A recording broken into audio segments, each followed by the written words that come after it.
মাত্র ৫৮টা পাতলা রুটি, ৫ ধরনের সস আর প্রথমবারের মতো একটা টয়লেট, তাও আবার ভাঙা। এই সামান্য জিনিস নিয়েই ১০ দিনের জীবন কাটাচ্ছেন ৪ নভোচারী, পৃথিবী থেকে হাজার হাজার কিলোমিটার দূরে।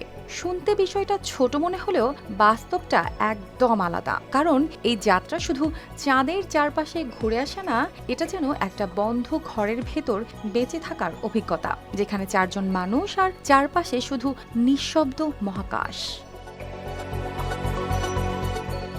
মহাকাশযানের ভেতরের জায়গাটা এতটাই ছোট, ২টা মিনি ভ্যান পাশাপাশি রাখলে যতটা হয় সেই জায়গাতেই তারা ভেসে থাকে। হাঁটা নেই, বসা নেই, প্রতিটা কাজ যেন ধীরে ধীরে ভেসে ভেসে করা। কখনো তারা স্মুদিতে চুমুক দেয়, সেই তরলটা বাতাসে ভেসে ওঠার আগেই ধরে ফেলতে হয়। কখনো জানালার পাশে গিয়ে তাকায় দূরে নীল রঙের একটা গোলক, যেটা আসলে তাদের নিজের পৃথিবী। আবার কখনো হঠাৎই ইমেইলের ঝামেলা এসে পুরো মনোযোগ কেড়ে নেয়, যেন পৃথিবীর অফিসের কোনো এক ব্যস্ত সকাল। এই পুরো যাত্রার প্রস্তুতিটা অনেকটা ক্যাম্পিং এর মতো, সবকিছু আগেই গুছিয়ে রাখা, সময় মেনে চলা, নিয়মের ভেতরে থাকা। কারণ এখানে ভুল মানে শুধু অসুবিধা না, ঝুঁকিও।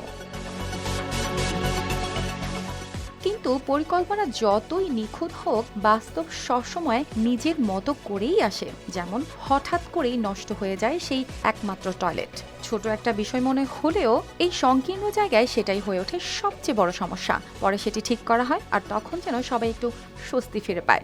এই টয়লেটটাই আবার একমাত্র জায়গা যেখানে কিছু সময়ের জন্য একা থাকা যায়।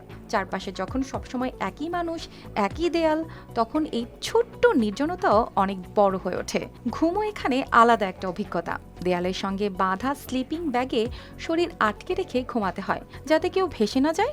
কেউ কেউ মাথার নিচে দিয়ে ঝুলে থাকে, দেখতে ঠিক বাদুড়ের মতো।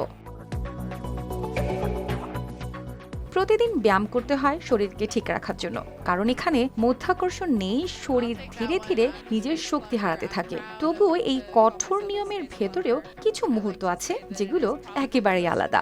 এখন তারা ফোন ব্যবহার করতে পারে, ছবি তোলে, ভিডিও করে, পৃথিবীকে নতুন করে দেখে। অর্পিতা জাহান, আর রিভি।